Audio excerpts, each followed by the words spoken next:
Halo guys, ketemu lagi dengan saya Cak Peti. Kali ini kita akan membahas magnetic brush dari Resun.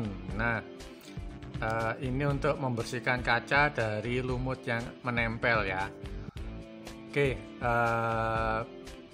terlihat simple, terlihat nggak terlalu penting, tapi simak penjelasan sampai akhir videonya karena nanti teman-teman bisa nggak jadi salah pilih, karena sekecil apapun duit yang terbuang itu sangat berharga kalau masalah hobi ya, karena hobi sudah duitnya sudah kesedot banyak ya. Kesedot banyak untuk hal-hal yang nggak perlu dibeli. Nah, untuk kali itu tonton sampai habis, nanti teman-teman mudah-mudahan nanti bisa membantu teman-teman untuk menentukan membeli atau tidak magnetic brush ini. Oke, sebelumnya kita jangan buka yang ini ya, karena ini masih bisa dijual. kita pakai yang sudah bukan seperti gini. Ini sama bentuknya Resun. Oke, kita buka. Nah, kedua sisinya ini kayaknya dua-duanya ini mengandung magnet, karena dua-duanya ini berat. Dan saling tolak menolak ya kalau digini-gini. Jadi ini saya simpulkan ini ada medan magnetnya, sehingga saya simpulkan ini dua-duanya punya magnet. Ada beberapa merek yang lain yang satunya ini besi, isinya ini yang besi, yang satunya magnet. Itu yang kurang enak buat bersihkan lumut ya, karena nanti daya lekatnya tuh rekatnya nempelnya kaca itu kurang, jadi sehingga untuk membersihkannya itu kurang bersih untuk membersihkan kaca dari lumut.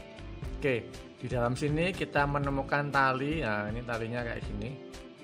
Tali ini fungsinya buat apa? Untuk ngikat yang lubang yang ini ya, diikat. Kenapa perlu diikat? Karena yang tipe seperti gini, ini saya ada prakteknya ya, ini yang sudah pecah. Oke, ini di dalam, yang ini di luar. Nah, kita gosok-gosok seperti gini, ini untuk membersihkan kaca. Nah, kalau kita sudah selesai, kalau teman-teman lepas gini, dia akan jatuh. Itu fungsinya kita ikat dengan tali supaya dia nggak jatuh ke dalam dasar akuarium. Kalau cuma dasarnya 20-30 cm nggak apa-apa, tapi kalau yang agak jelimet gitu ya lumayan lah, ngopok-ngopok lagi. Nah, itu fungsi dari tali ya. Oke, yang bidang yang terkena dari dalam akuarium atau yang untuk mensikat lumutnya ini dari plastik halus. Nah, ini seperti sikat yang modelnya, tapi lebih halus lah. Enggak, kalau kena tangan gini juga nggak sakit, jadi ini harusnya halus. Nah, ini beda dengan yang ini ya. Kalau yang ini lebih seperti blue true, jadi lebih lembut karena dia takut untuk menggores dari permukaan kaca akuarium. Nah, ini tipe yang seperti gini, yang magnet ini cocok untuk akuarium akrilik ataupun akuarium kaca, karena dia sifatnya tidak lebih aman daripada yang model yang tongkat ya, gas scraper yang tongkat yang seperti gini. Nah, ini cocok untuk kaca aja. Untuk akrilik tidak direkomendasikan karena dapat lebih beresiko merusak permukaan akrilik karena dia tajam. Kalau ini kan enggak, dari plastik dan halus. Nah, kekurangannya karena dia dari plastik dan halus, jadi untuk membersihkan lumut yang membandel ini agak susah, harus berkali-kali, harus metodenya biasanya horizontal, kemudian vertikal, kemudian kita searah jarum jam, berputar kebalikan jarum jam seperti itu, sehingga semua lumutnya bisa tersikat dengan baik dan benar. Itu ya, karena dia ini kan modelnya sikat, jadi sikat kan biasanya kayak gini nih. Nah, jadi ada rongga antara satu sikat dengan sikat yang lain. Yang ini yang nggak terkena sikat itu ya, biasanya muncul seperti garis-garis lumut. Nah, itu yang lemahnya dari sini. Kalau yang pakai yang ini enggak. Kalau yang ini langsung aja, karena semua bidang langsung hilang gitu ya. Nah, bedanya sama yang ini teman-teman, yang ini itu dia nggak ada talinya karena dia ini floating.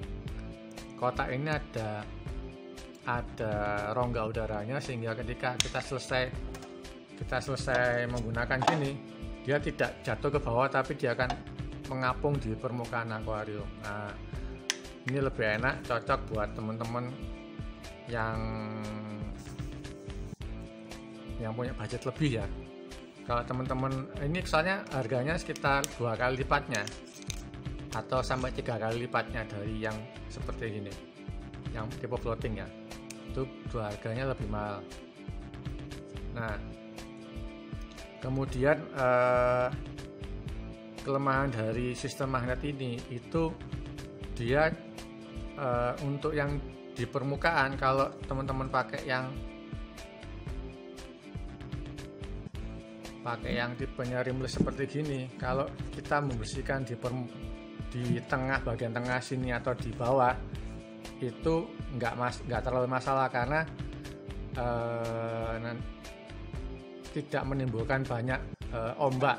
Sedangkan kalau kita mulai bergerak sampai ke atas gini, itu karena dia bidangnya lumayan gede, dan ketika ada pergerakan yang menggosok kanan kiri atas bawah gitu, dia akan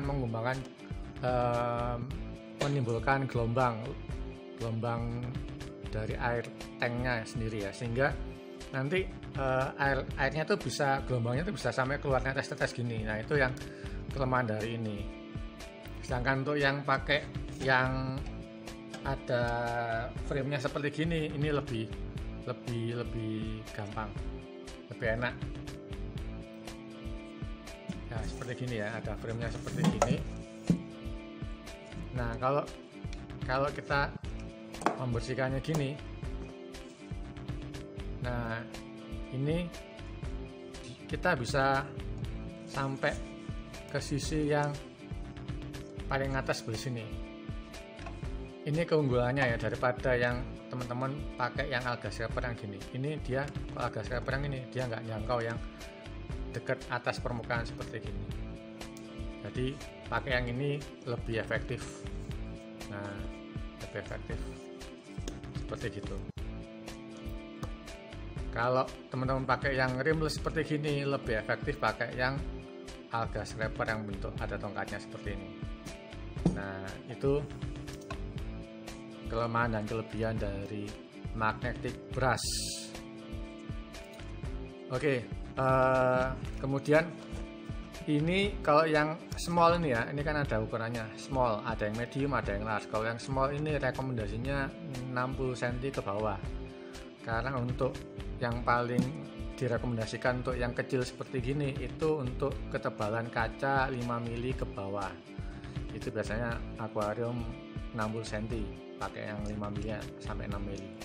Sedangkan kalau 8 mili rekomendasinya pakai yang medium sekitar, karena dia bidangnya ini lebih besar, jadi magnetnya juga lebih besar, sehingga daya cengkeramannya juga lebih gede, sehingga kalau yang tebal pun masih memiliki daya cengkeram yang lumayan besar.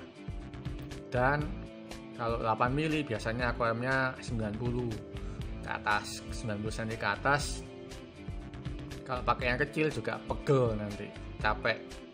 Kalau yang agak lebih lebar, yang medium atau yang large, itu lebih cepat membersihkan lumutnya. Itu teman-teman. Nanti yang L biasanya, yang large itu biasanya untuk yang 120 sampai 150 ke atas, itu pakai yang L. Itu video kita kali ini untuk magnetic brush punyanya Resun. Nah, selain Resun ada banyak merek-merek lainnya, cuman teman-teman harus hati-hati, pastikan bahwa kedua bidangnya ini mempunyai magnet. Cara ngeceknya seperti tadi, didekatkan kemudian digoyang-goyang. Kalau jadi kayak ada tolak-tolakannya gini, kalau dia seperti gini ada tolak-tolakannya. Itu dipastikan bahwa dua-duanya ini menggunakan magnet sehingga daya rekatnya cukup bagus. Saya lupa mereknya apa, dia satu besi, yang ini tuh dalamnya besi ya, yang ini dalamnya magnet, sehingga kalau digoyang-goyangkan gini nggak ada daya tarik dan daya dorongnya tuh nggak ada. Itu yang kurang karena dia cuma mengandalkan satu magnet yang nyedot, yang merekatkan gini, mendekatkan dua bidang ini. Itu bedanya dan keunggulannya. Kalau teman-teman punya budget yang lebih, saya sarankan pakai yang ini, yang bisa floating. Tapi kalau teman-teman budgetnya bisa beli yang kayak gini ya nggak apa-apa, tapi jangan lupa pakai tali. Rekomendasi saya sih talinya jangan pakai tali yang bawaannya ini ya, pakai tali senar atau benang yang kecil, benang jahit. Supaya apa? Supaya kalau talinya ini kan agak tebel. Nah, kalau agak tebel gini biasanya dia menyimpan air, jadi nanti becek semua kalau selesai kita membersihkan membersihkan kaca dari lumut ya. Nanti becek semua. Kalau teman-teman gak mau terlalu becek di rumah ya pakailah benang jahit atau benang senar, benang nilon bisa ya, jangan nilon ya, bener ya, nilon. Oke, demikian review kita kali ini. Mudah-mudahan teman-teman terbantu dalam memutuskan membeli alat gas scraper yang mana, magnetic brush. Oke, sampai jumpa di episode lain yang lebih menggoda. Thank you.